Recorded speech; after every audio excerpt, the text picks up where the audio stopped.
The full picture shows the true force of Tropical Storm Debbie. 3 Jasper County residents feeling that force more than most as they were in this car when this road disappeared. This crescendo has been building. People coming more and more and more, expecting something to happen, but not truly knowing when it would. So when we walked into that courtroom just an hour ago, there was no anticipation that it would be the verdict. Of course, we now know Alec Murdaugh guilty on all 4 counts. I'm going to show you this boat landing getting extremely close to the water right now as these waves come up and crash into the bamboo they've set here. Only thing remaining from this crime scene is the tattered police tape tied around this tree. There were people scattered around the area and a red Ford Mustang sitting right here with its back windows shut out. Up top, it stands with sheet metal now wrapped around it. Listen how solid this sheet metal is. That now has been folded around this tree almost like paper. They are fully stocked. We've got jackets, we've got polos, we've even got some very fashionable skirts that I personally am not going to throw on, but hey, maybe the lady in your life wants one of those. They got all kinds of options. And like he just said, the fact that Thursday was a day that felt like a Saturday is absolutely unheard of. And so is this right now. Let's show you what this still looks like inside this merchandise tent. We're piecing together pictures from inside one of the stores along with some of the details from the sheriff's office report to figure out that this hole right here inside the fitting room of the Salty Dog is how thieves got into the sunglass hut to steal 1,600 pairs of sunglasses worth an estimated $1 million. At first, they're going to have to make their way through these like they're a football player, if they can. Then, right down the first slide and into the ball pit. You know what? Hopefully your kids are a lot more coordinated than me and they get into that slide. Anyway, there's no way that wasn't the greatest moment in the history of live television. They're still actively searching for this missing F-35. I called the Marines in the last hour as well, and they tell me the same thing, that their search efforts are continuing and that they have no updates beyond that to give us. All of that frustrating Congresswoman Nancy Mace, who represents this whole area and district, saying that she now has questions about the investments into these planes. Maybe the only thing cooler than the car is who we've got with it. Georgia Governor Brian Kemp, First Lady Marty Kemp. How incredible is this today in Savannah? Oh, unbelievable. 200 years, great celebration, great weather, and, you know, it's great for our economy. Absolutely is. And Governor, I'm not going to ask you to pick a favorite child or city, but we know Savannah on St. Patrick's Day doesn't get any better than this in the state of Georgia or country. This rally started just about a half hour ago. We just moments ago had a moment of silence, and now we're into prayer. I want to show you what the crowd looks like out here tonight. As I counted, just about 200 folks gathered outside the Savannah Civic Center with shirts, signs, and flags. You can hear these dogs barking. What they're doing is they're bringing them in, doing inventory, and they'll do a bath with each and every dog right there. You can see some of the staff is walking through working with these dogs. Then after that, the dogs get taken up that hallway and through a series more to get their shots, their vaccines, and once they've gone through all of those steps and they're dewormed, things of that nature, they're brought here and we get something like this adorable female dog. Now it's completely rebuilt, renovated, and ready for people to move in soon. The thing is, though, the remnants of Tropical Storm Elsa still in this backyard. We've got shards of glass.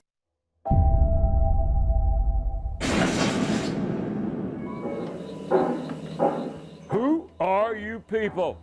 Most of you look like you've never worked a single day in your life. Not like that man in the picture over there. That's Henry Willink, and believe me, ain't a one of you here would want to be in his shoes, and I'll tell you why. Because he's been dead for over 140 years, that's why. Yeah, longer than I've been dead. 11 months of the year. Richard Chile works here, but that 12th month is Merry Christmas, folks. a bit different. From one extreme to the other, I guess.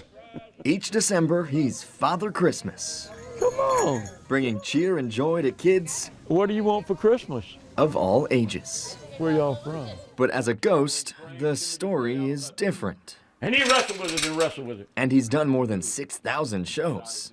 My late wife used to tell me to act my age, and I used to tell her, I've never been this old before. I don't know how I'm supposed to act. Chile does know how he's supposed to act here.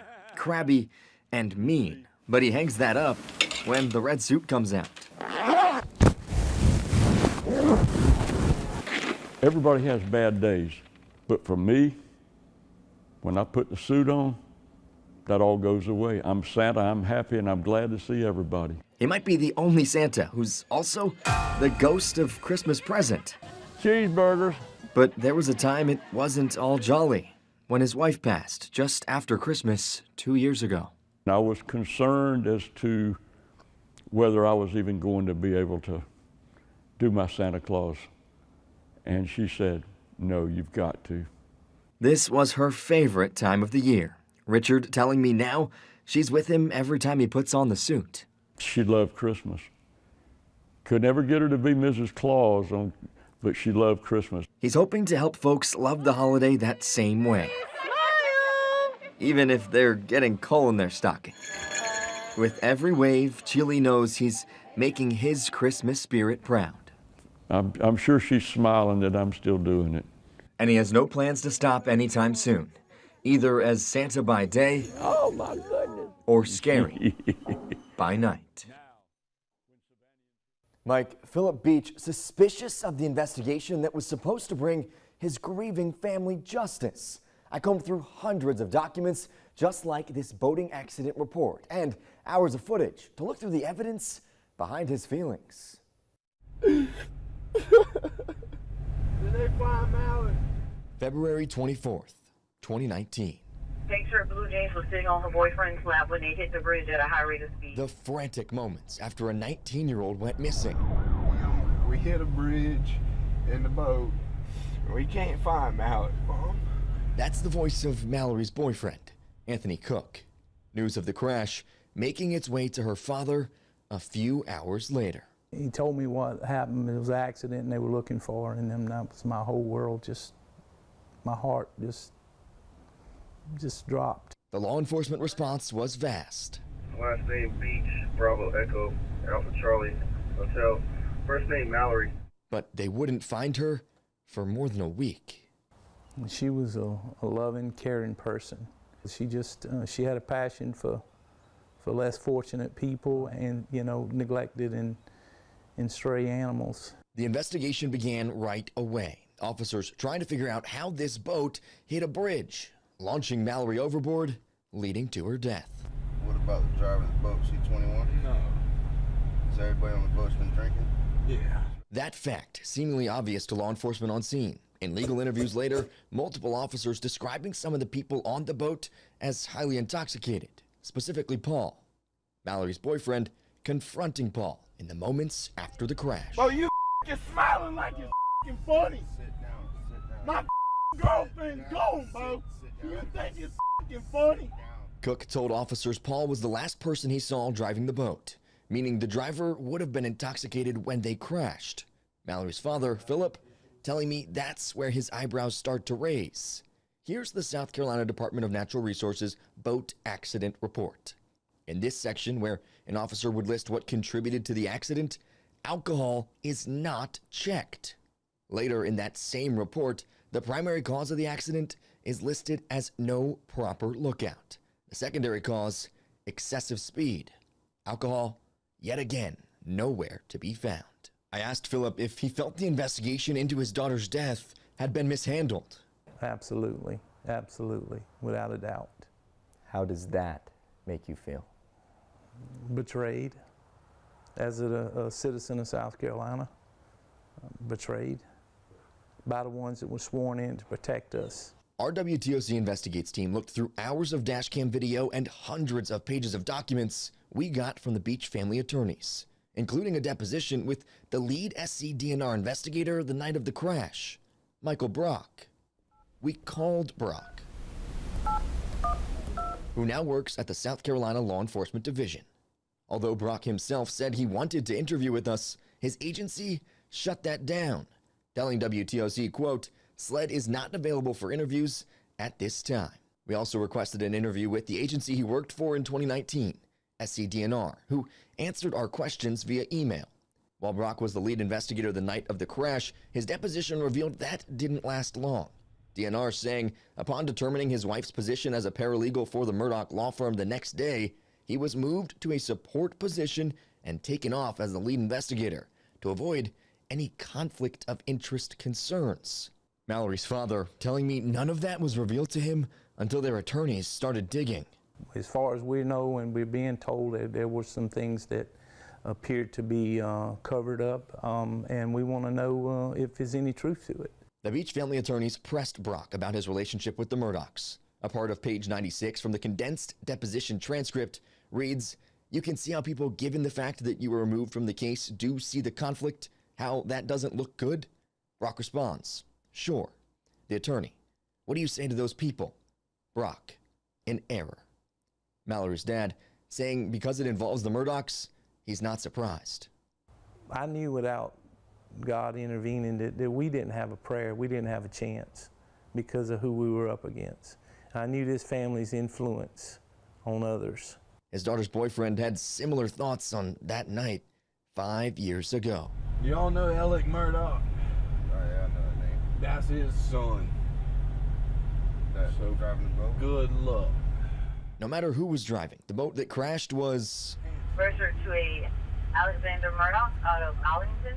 Philip, saying he wants accountability beyond the owner of the boat. They're looking for a scapegoat and they're using Alec for it. They're grown men and women that knew what they were doing. If they were influenced by someone, then that was their wrong. We brought that concern to SCDNR, who was the lead agency on the case. They tell WTOC, "We stand by our investigation of this accident. While there are always things to learn and improve on, no evidence of any impropriety has been found or brought to our attention. It is important to note that both SLED and the AG's office assisted and were actively involved in this case beginning in March of 2019. I asked the State Attorney General's office if they're investigating the initial DNR investigation.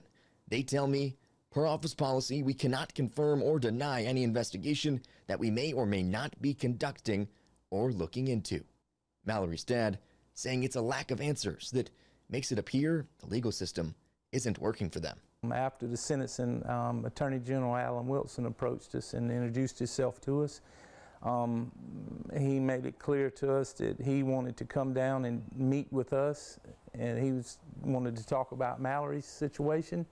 And that was back in, I think, the first part of That was March 3rd, 2023. 2023, correct. And we haven't heard from him or anyone from his office. Through all of these troubles, Philip Beach believes his daughter's death has actually led to some good, helping expose Alec Murdoch's financial crimes and putting a spotlight on underage drinking. Every throw can't end in the basket. Uh-oh. But when they do, well, there's a lot of that. All right, fill them up. This is a disc golf club on Hilton Head Island, making fun of What'd that tree do to you? and supporting each other. Let's go. Let's go. Step by shuffle step, stroke by stroke. Just like regular golf, they're shooting for the lowest score possible. Unlike regular golf, pretty much everything else. I'm thinking I'm gonna lean out here and throw a roller that's gonna come down and hit there and then curl that way. This is Robbie. Sit, sit, sit. If you told him he'd be in this story a few years ago, there's no way he'd believe you. And I was like, look at these losers, they can't even carry their Frisbees. And there I was 2 weeks later putting together my own bag.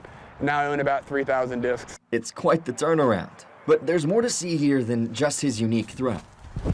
Robbie's energy is infectious. Pulsan, yeah! But he used to put it into a less healthy hobby, turning down a friend the first time he was invited out here. I said, no, that's not what we do around here. We go out, we drink, we go listen to music. Here, come on, buddy, let me show you what we do around here. And that was the end of that for about 4 years until COVID happened and I got sober. A check of the watch at this point shows he's been sober for 5 years. Right about the same time after I got into disc golf was the same time meetings and everything sort of started to open back up, and I found myself not necessarily needing to go to that because I had my new group. After seeing how much it helped, he became the one doing the inviting. 9/9/22 is my sober date. Chris Roach is a friend of Robbie's, benefiting from this game the same way. And so I said, anytime that I think about going to a bar, I'll go play a round of disc golf. Found myself playing 2 rounds of disc golf a day. For his sobriety's sake, he says it didn't matter if the urge to drink hit at noon or at night. Getting out and being active and being physical and being around a group of supportive people was definitely like exactly what I needed to like start my sobriety. More than 2 years later, he's the one trying to grow the sport by talking to town council about it and keeping track of their rounds. Counts as our weekly, I didn't keep score. He describes the group as a family. How are you doing? Figuratively, but also literally. Mama. The club's oldest member has known Chris just a little bit longer than the rest. Nice, Mom. Sandy is 75 years young. Try to get to the base of the hill. And she's the best player in the group for her age. She's a top 3 player in the world, pinging on that number 2 position. He didn't misspeak there.